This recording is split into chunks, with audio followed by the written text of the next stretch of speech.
Welcome home, neighbors. Welcome home, neighbors. Hello, neighbors. We're listening from Arizona, Florida, Maryland, New York, New Jersey, Indianapolis, California, Utah, Michigan. Massachusetts, Georgia, Canada, Our home resort is Animal Kingdom, Polynesian, Bay Lake Tower, Old Key West, Riviera, Boardwalk, Alani Resort, Hilton Head, Boulder Ridge, Copper Creek, Grand Floridian, Saratoga Springs, Beach Club, and Wilderness Lodge. and you're listening to and you're listening You're listening to to my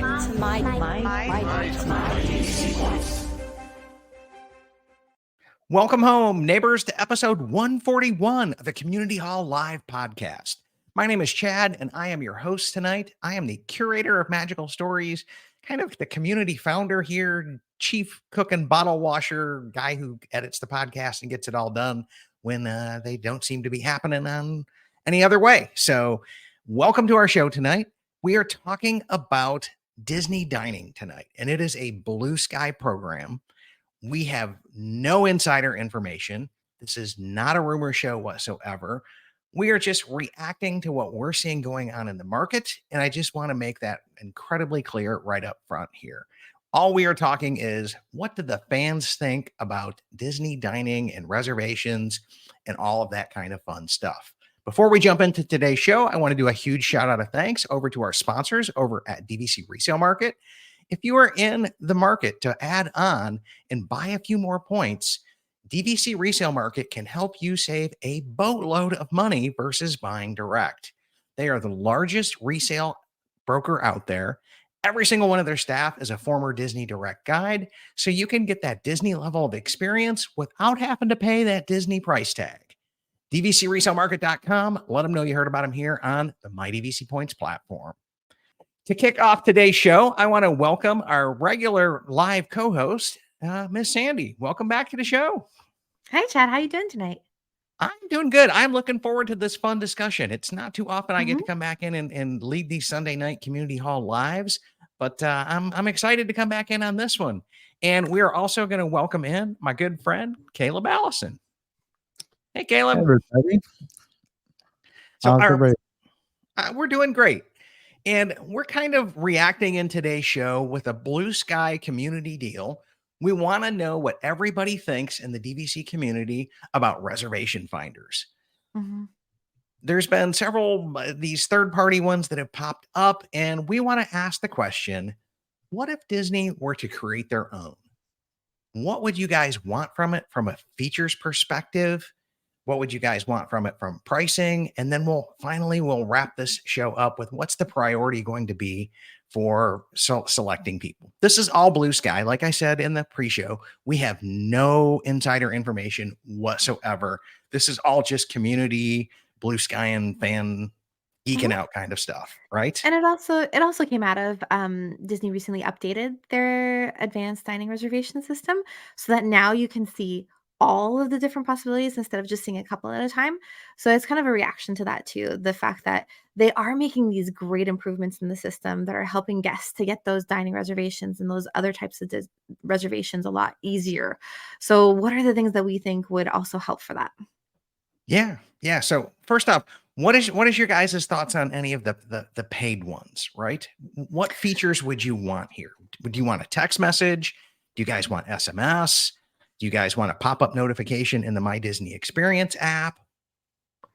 Honestly, in my case, because we're all DVC members, we're so used to using that wait list, right? So we're used to being able to go in and say, hey, I need to have an extra night, or I'm looking for this at this particular resort, or just, be able to pop on in and select that option. So I would love to see something like that pop up into, My Disney Experience, so that it's a technology that they already seem to have on the DVC side. Maybe they could bring that over and use that same technology for doing dining bookings as well, so that you could punk in, oh, I want to have Cinderella's Royal Table. Well, when that pops up, then they'll waitlist it for you. Yeah, come back in. And Caleb, what's your thoughts here? Because I've got some things they're gonna have to overcome. Just the techie guy in me. Well, as far as the wait list goes for me, like I don't think I would like that, because we see it in the My DVC Points community where people talk about like wait lists that they forgot about. And so like if something came through and you weren't paying attention and looking at either the emails coming through or something like that, and then suddenly like especially if it was my at a Cinderella's Royal Table or something. I mean, that's going to charge you $160 or whatever it is Mhm. for, two people to go. And, if it Yeah. wasn't that, you got your no-show fees that would happen. So like for me, the wait list wouldn't be where to go, but I would definitely want something that like just sent me a notification. And I would personally prefer that it would be a text notification. It's really easy for me to see like the text messages that come through. I have a couple of third-party apps that kind of even can prioritize text messages that will also send me emails whenever a text Okay. message from a very specific number. And so if something came up and I was able to get a text message, that's what I would like most. Got it. So you mentioned a couple of things here, some really big ones, right? So like Cinderella's Royal Table, you have to pay for that in advance. Mhm. It's Like one when that it's pretty much the only one. okay. But if you're on a wait list, do you pay for the wait list when you go on it? Do you So, here's what I like think with that. We what are we are doing with having that? Because there's got to be well, a lot of legalese forms to come back in and just yeah. automatically charge you something, right? It's So, with the dining plans coming back, this I think becomes less of an issue. So, if you have a dining plan already on your reservation, like your overall okay. confirmation, then it would just go in and be able to do that like it used to do It in the could, yeah, olden yeah. days. And again, we're blue skying, so this Mhm. is I could see it. It could take a dining credit. That's a little less Mhm. credit card orientated PCI, credit Yeah. card industry payment processing stuff. So I could definitely see that. And I like the text message. I would add to this if I was designing this to send you a text message when you get to the top 3 in the wait list. Right? Okay, you're in the top 3, you're in the top 2, you're getting the next one.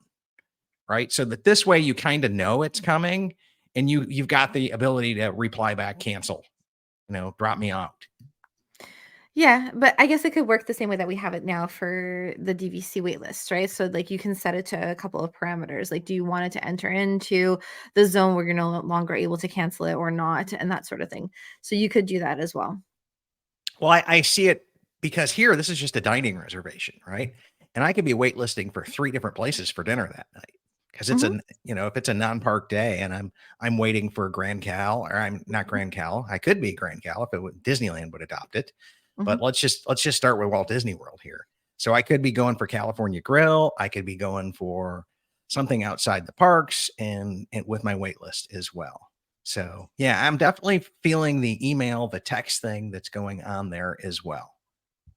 And I And guess maybe prioritizing them as well, right? Like if you have like a certain day, you would be allowed to have maybe one or two wait lists for that particular day for each meal period. I guess you could do it that way too. yeah, I mean, that's another great feature question, right? How many multiple wait lists would you guys have, right? And is the rule if you get one, it kills all the others, Mm. right? It's like because we want everybody to come back in and get something if they don't have anything. Mhm. Yeah, I mean, we already have. They've got kind of a tiny bit of a system where if you have a dining reservation, you can't have another one for The time the period next within an 2 hour. hours or Mhm. whatever.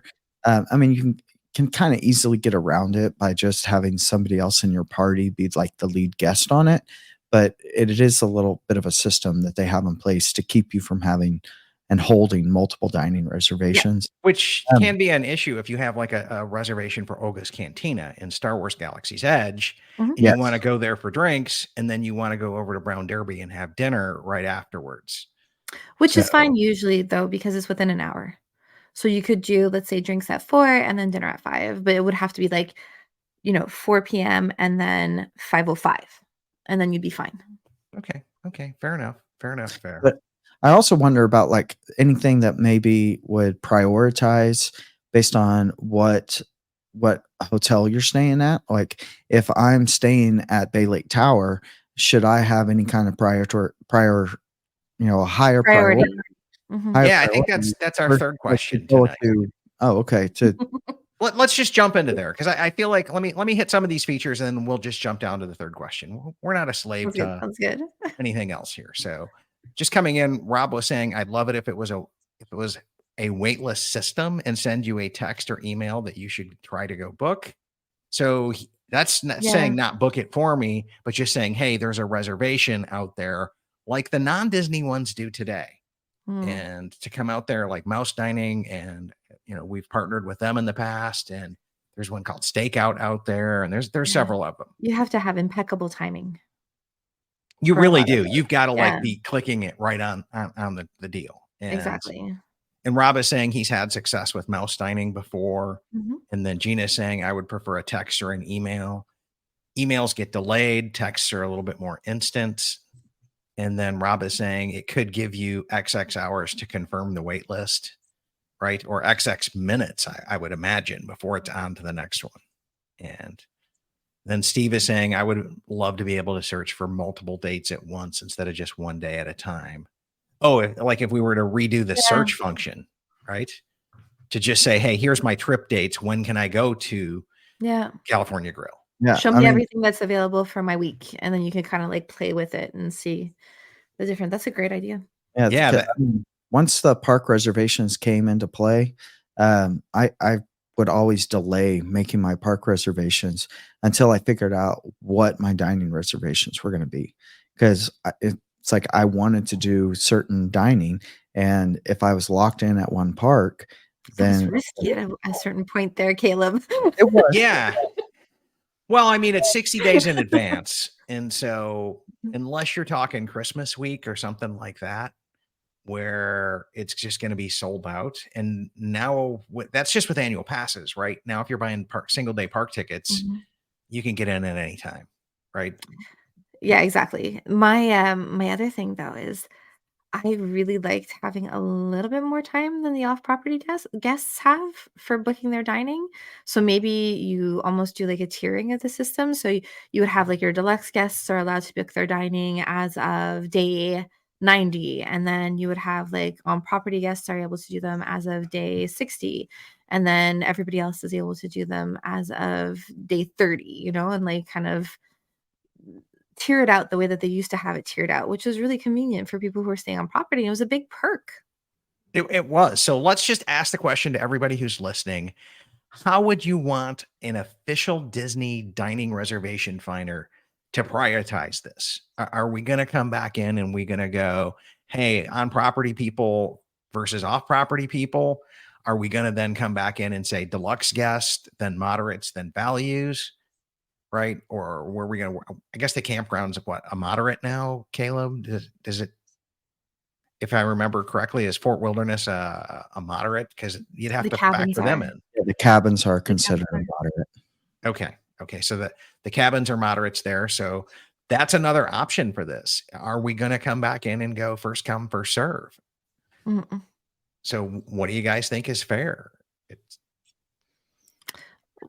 Well, like I said, I think that it would be great for on-property resort guests to be able to book ahead of the general public. I think that would be a huge perk. I think that would be a great thing for guests kind of hemming and hawing over whether or not they want to stay on property. Right now, booking 60 days out, they still have like a pretty good chance of getting certain dining reservations compared to the resort guests, even though the resort guests are able to do for the duration of their stay. And it would alleviate a little bit of the stress for the on-site guests in the sense that maybe if you were like kind of rethinking things, then you at least have that buffer to be able to book it with a priority versus the general public. So, Sandy, are you talking about just making reservations in general, or any kind of reservation wait list, or whatever we're talking about, prioritization of on-site guests for that? I would say anything because I mean that's the whole point of staying on site, right? You have the perks that are Mhm. attached to that.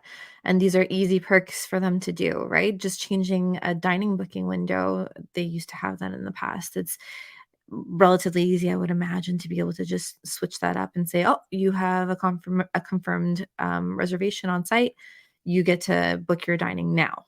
Well, while we're in here, for the love of all things pixie dust, can we please go back to multiple reservations get automatically linked together for your whole stay? We're Mhm. DVC members. We're filling in gaps of availability. We're not booking a whole week at a time at times, especially if we're late to the game or sneaking an extra vacation in, or we had to cancel and reschedule, we're filling in the gaps for what rooms are available. So it's split stays. Yeah, And exactly. let's Do you go want to talk back to the feature that allowed us to book all of that at once. So yes, I agree with that. And I'm also liking the fact of doing a pecking order here of, hey, let's come back in and give on-site guests this. Let's come back in and Mhm. come all the way down the list, including an annual pass holders can come Mhm. back in before off-site guests, right? Yeah. Let's show a little bit of love to the people who are spending a lot of money or, Regulars, exactly. or coming a lot, right? Mhm. It's now they're probably not going to want to do that. They're probably going to want the people with their once in a lifetime trips to get those deals because the annual pass holders they're going to argue could come back. But loyalty deserves something there, and yeah, In your in this universe we're painting here, would you have it just be like a time prioritization, or would at any moment that somebody was on site that they would get priority? Like, even if it was 5 days before that they created this wait list, would they get priority over offsite? I would go by day of sign up and then go Yeah. by priority by day, right? So that this way, if you're on it early as an offsite guest, you're still going to get a good shot at doing that. But when it pops, we're going to go through, hey, who put their reservation in the soonest? By that day, we'll rank accordingly. Because to me, I think that's a fair way of getting this here Mm. as well. I think another kind of thing that's similar to this that they've brought in, which is interesting, is they now have post-pandemic a lot of wait lists that become available in the app like day of. And that's Mhm. become really handy, in fact, for like those last minute changes for oh, I don't know where I want to eat, but I actually do want to have like really good air conditioning and I don't want the hassle of going to a counter service restaurant. And you can just pop on into the app and figure out what's available at that moment in time. I got to tell you, as a local, I don't even mess around with mouse dining anymore. Mhm. I just come back in and just refresh the app, and I usually find something that's acceptable and suitable for me. But I don't That's really care. Like yeah. if I'm there today, that's great. If not, then I really have a hankering for the bread service at Sanaa. I know I can go join the walk up wait list and sit at the bar, or I can keep refreshing until I find something.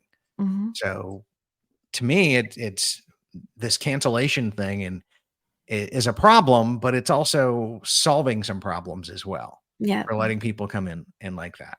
Let's come over to some of our comments here as well. So Gina was saying, I think if for which resort you're staying at, you get priority for that resort. For example, if you're staying at Grand Mhm. Flow, you get priority at the Grand Flow restaurants. Makes sense. I agree with that. I mean, Yeah. because if I'm at Bay Lake Tower and I'm really wanting to experience California Grill, and it's been hard for me to get it for whatever reason it might be. Maybe I got a large party. I mean, that's sometimes you're Mhm. on it at 60 days, but you have 6, you have 8 people Mhm. in your party, especially people that are staying in 2 bedrooms or grand villas. It's hard to get. And so if you could somehow make a prioritization, I cannot say that word today, but prioritization on that, hey, you're staying at this hotel, and the wait list kinda does Yeah. that 'cause it's a little bit geo-fenced that the walk-up wait list, you have to be close to be able to use it, Yeah. but if it was a week out, 2 weeks out, whatever it is for this, imaginary wait list, a person at that resort probably should get priority. Yeah. I'm 100%. 100%. And I would even expand that out to let's prioritize the people on the monorail for the monorail resorts because they're paying monorail resort prices for a reason. Exactly. Okay, let's kind of show some love here as well. And Jared saying, I think if you're staying at a resort with dining, you should get priority. Staying at Riviera, I want a bonus of booking Topolino's before other people. Makes sense. I agree with you. That breakfast at Topolino's is really hard to get. The dinner, Mhm. not so much, but breakfast, absolutely. And Danielle saying deluxe guest 120 days, on-site 90, Disney affiliated 60, and off-site 30. So okay, well that's a It's fair like the system as cruise, well. right? It's very similar to the cruise structure as far as, like, your castaway, club ac like, status.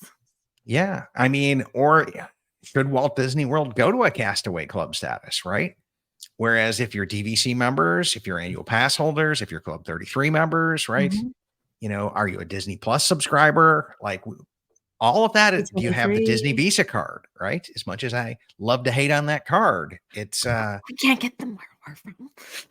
yeah, well, just consider it a blessing, but yeah, not available for Canada's. But yeah, I think that's another great It's a method into the tier thing here. yeah. So let's go to our final question tonight. And how should we pay for this thing? Because if you use a third party, you're paying for it, whether it's $10 a month, $20 a month. Disney IT, it's going to cost them some development dollars to build this, to maintain this. They're either going to raise the price of our restaurants up even higher to pay for it, or they're going to monetize it some way. Yeah. So It- for those of you guys who are listening, do me a favor and just drop a $sign in the comments below if you'd be willing to pay for this and how much you would be willing to pay for it for your vacation as well. So Sandy, what's your thoughts here on paying for this? Well, seeing as though we've gone the way of like Genie Plus and all the individual Lightning Lane selections, there probably would be an associated cost with it. But by the same token, I don't think there should be. You know what I mean? Like I think that there's enough mechanisms in place. And I think even now, today, if you know what you're doing and you are booking at your, window when your advanced dining reservations open up for a standard 1 week long trip, in most instances, if you plan out your days properly, to having like the days in the parks where you have the hardest dining reservations that you want to get, for example, that Cinderella's Royal Table and that Bibbidi Bobbidi, and you're doing that towards the end of your trip, in most instances, I would say like Okay, 90% you're of a the time travel you're getting planning it. professional, right? And I guess a lot of our Yeah. audiences are super skilled as well. Well, But yeah, exactly. what I hear you saying is you can get it if you really work on it Mhm. today. So, but we're talking about the things you can't get. Like what? Like California Grill at 60 days out. But you Okay. can in most instances. So Like, that's what I'm saying. If you're on the Oldest ball with when you Cantina, wanna do right? your dining reservations, like, if you're on the ball for that 60-day mark, in most instances, if you're staying on property, you're able to get most of, like, maybe not sci-fi, because I don't know the obsession with sci-fi, but other than that, like, Yeah. you can pretty much get everything, even that California Grill for New Year's Eve if you really wanted to. Whew. Sandy, I think you're gonna have to have some people book a trip with you and name that tune, is all I'm saying, right? Like, we want to hear from Sandy's clients to let her, let us see her work her magic here, right? Because sci-fi, like that's a tough one to get. Caleb, what's your thoughts here? Are you paying for this? Well, so I echo what Sandy is saying a lot, and I will say this, that I'm kind of jaded towards it, between being a travel professional and being a DVC member, going multiple times, that I'm like, I am throwing so much money at Disney. I don't know about it. But if I rewind, 6, Mhm. 7, 8 years ago, when I wasn't a DVC members, we weren't coming very often, then probably I would have been a lot more willing to put up some money for us. And Mhm. so, like, when I'm just talking about kind of the lay guest, or some of my clients that kind of want a last minute, hey, I want to go to Disney during Christmas, and can I book it now? um, here in November. So if I'm talking about one of those, then Oh. to be able to do it, because I'm always having to sit there and try to find it, Mhm. and I'm refreshing.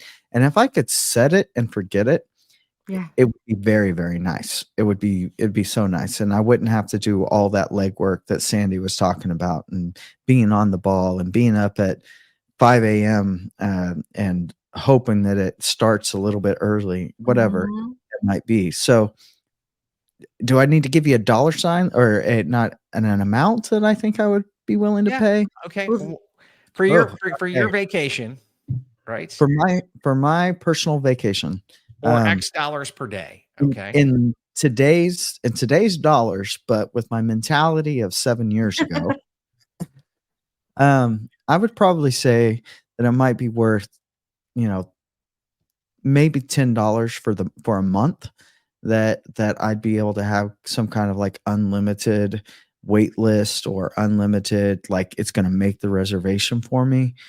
And that's only from the perspective that even 7 years ago I was working it, that I was Mhm. after it. So I kind of got everything I wanted 7 years ago as well. And I didn't, that was back in the 180-day dining reservation days, and I booked under 180 days.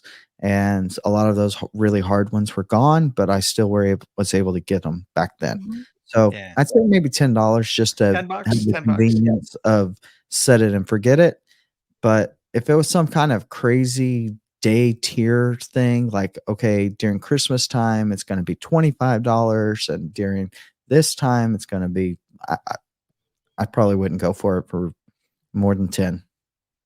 Yeah, See, I'm the okay. opposite. I would be willing to do like if it's your one trip that you think that you're going on and you want to make it ultra special and your end all be all because there is only one bibbity bobbity and please bring back the other two locations because those were really fun to have. Mhm. If it's your end all be all and you're trying to do that for like Christmas Day or whatever, then I think there's a lot of people who would go the Arnold Schwarzenegger, like looking for the toy in every single store, paying like up the wazoo for Christmas Day on a tiered system. Um, Yeah, yeah, it's how okay. much you value it, right? Like how much you value that experience at that given moment. The same I way that we do the Genie Pluses and we do the individual Lightning Lane selections. I think if I could come back in and pay 50 bucks or $100 for my entire trip and just plug this into a Genie Plus that says it knows where I want to go, it sees my agenda, it's going to waitlist me and pop me in someplace. And maybe it says, I'm holding this for you. You have, X amount of minutes to reply with a text to get this for like 50 or $100. Shut up and take my money.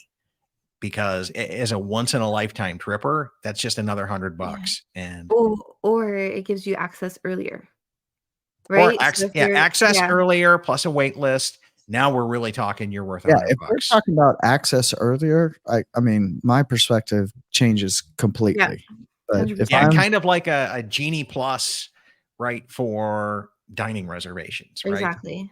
yeah, I, You I that could that think do you could do the same thing almost, right? Like, you get to do your big one, like, at 7 a.m., and then you get to do another one 2 hours after, and then another one 2 hours after, and so on throughout the got it. day. So let's go to some of the comments here as well. So somebody on Facebook is saying this should be free. Otherwise, it will just seem like nickel and diming by Disney. We'll never get around that. Anything that Mm-mm. they charge for is always going to get that thrown up at it. But they're saying it could be marketed as a feature that will differentiate it from Universal. I have the top pass for both parks here in town and a Mhm, medium pass over at Universal Hollywood. I will tell you what distinguishes Disney dining is the dining itself, right?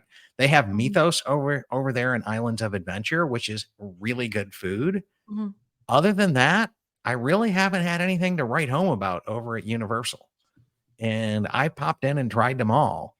And Three Bridges is cool for the Harry Potter, not Three Bridges, but Three Broomsticks.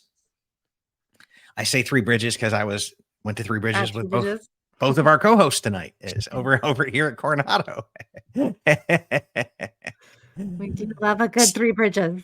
Yeah, some of the Harry Potter restaurants are pretty good to pop in once, but they're not really that hard to get. A lot of them are just walk up No. and wait.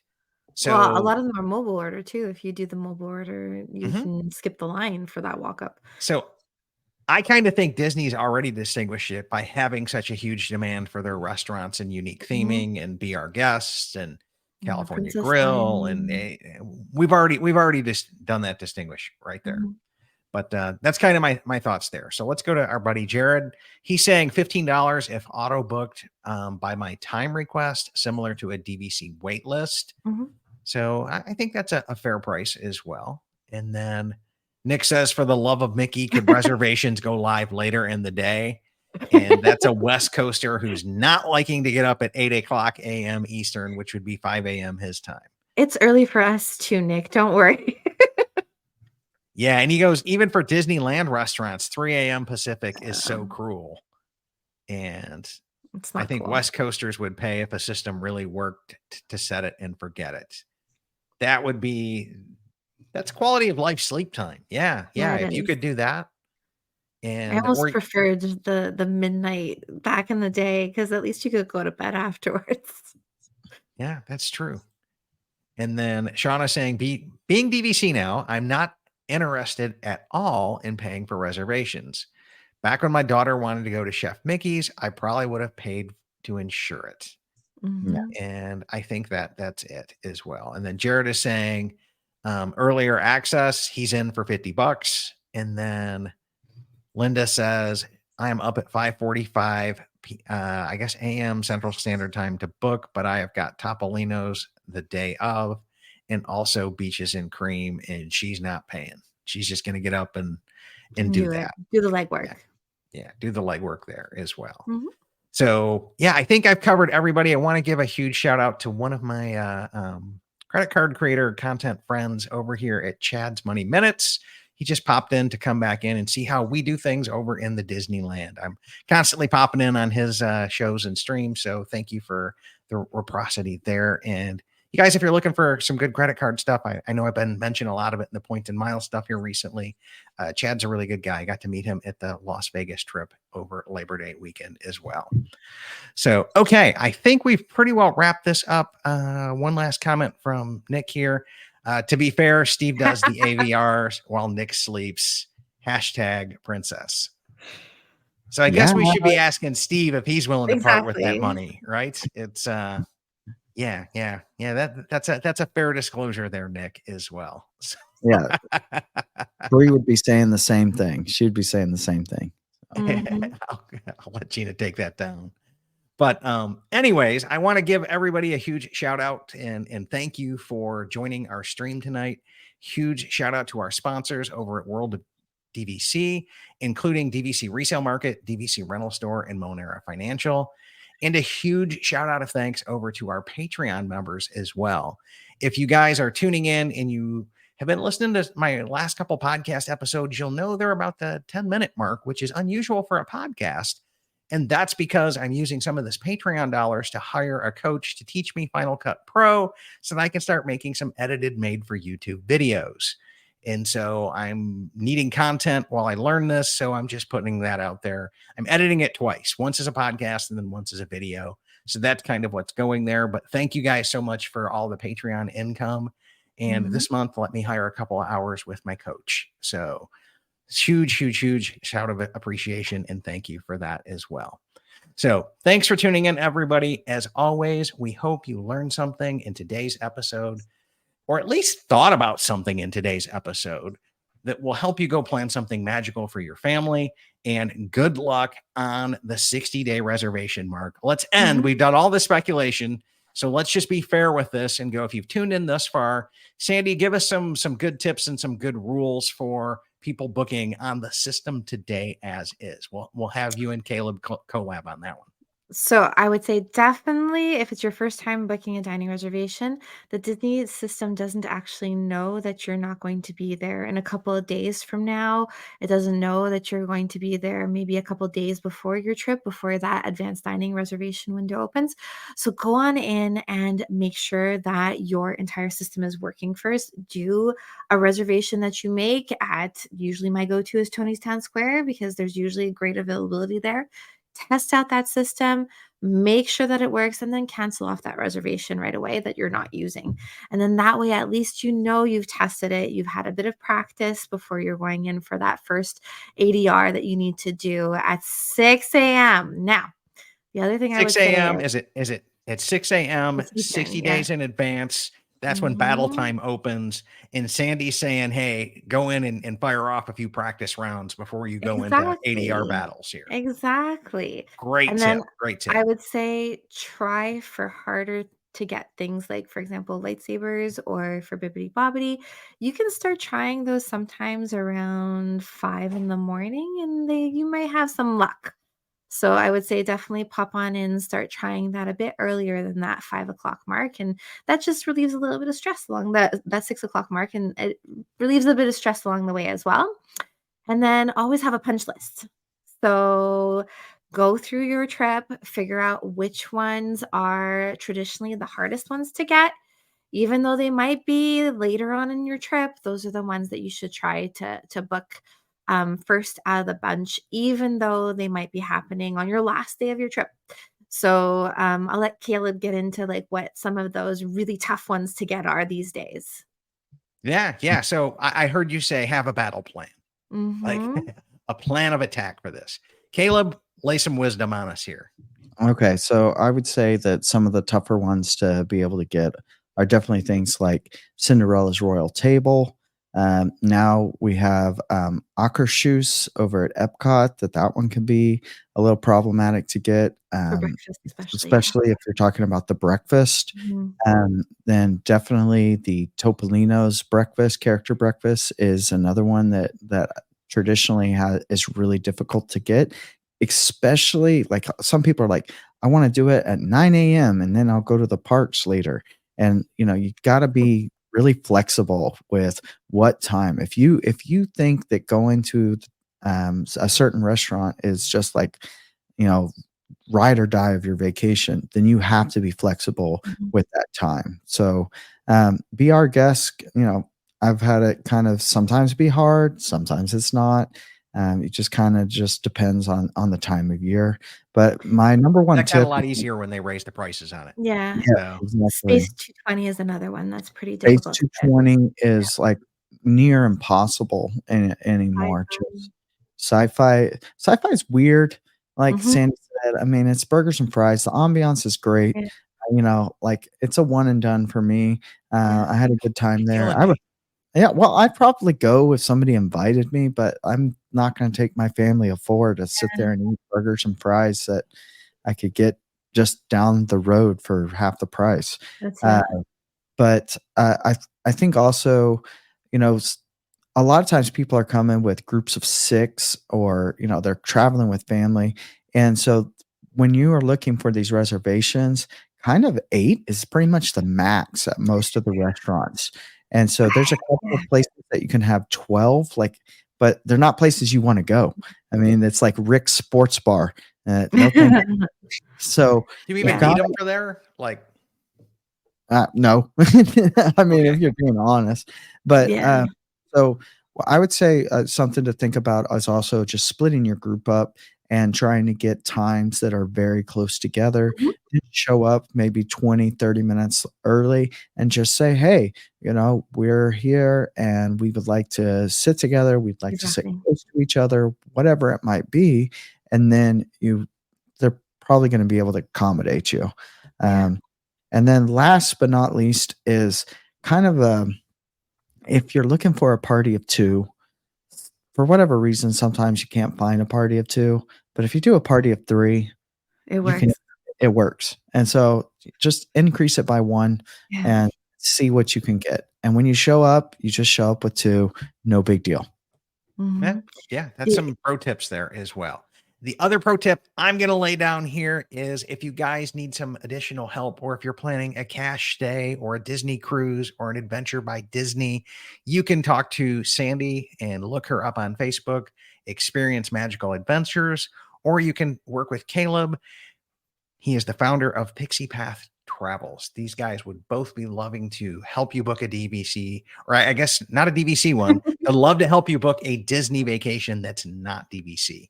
We have a really hard time here on our channel with like travel agents and giving shout outs because we have so many travel agents that come here. So I try to give them a shout out when I can on here as well.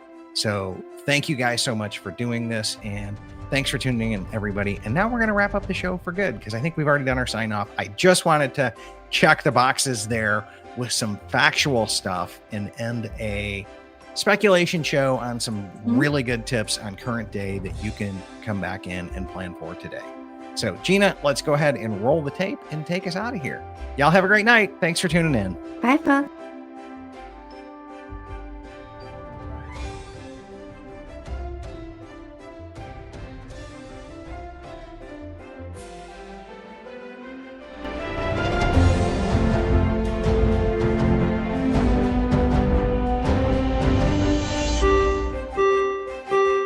Ladies Ladies and gentlemen, please watch your head and step as you exit, and take small children by the hand. Aw, chill up, Dad. You know I'll come back.